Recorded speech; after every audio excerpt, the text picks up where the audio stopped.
The fact that some people believe an omnipotent God will resurrect them to live again, and others believe an omnipotent scientist will do it, suggests that neither are really believing this on the strength of the evidence.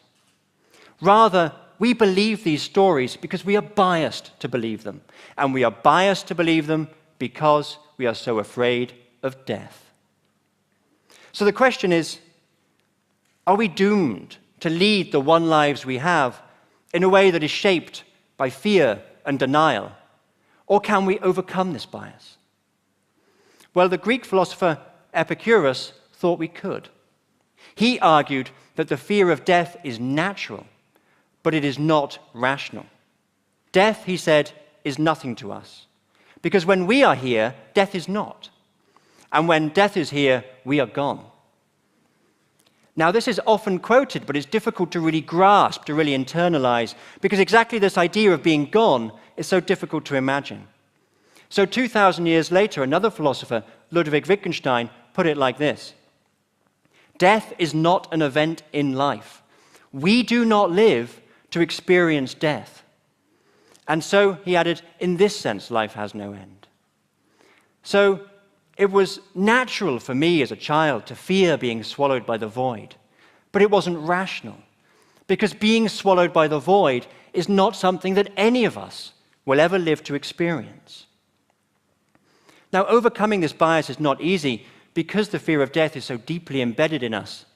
Yet when we see that the fear itself is not rational, and when we bring out into the open the ways in which it can unconsciously bias us, then we can at least start to try to minimize the influence it has on our lives. Now, I find it helps to see life as being like a book. Just as a book is bounded by its covers, by beginning and end, so our lives are bounded by birth and death. And even though a book is limited by beginning and end, it can encompass distant landscapes, exotic figures, fantastic adventures. And even though a book is limited by beginning and end, the characters within it know no horizons. They only know the moments that make up their story, even when the book is closed. And so the characters of a book are not afraid of reaching the last page. Long John Silver is not afraid of you finishing your copy of Treasure Island. And so it should be with us. Imagine the book of your life.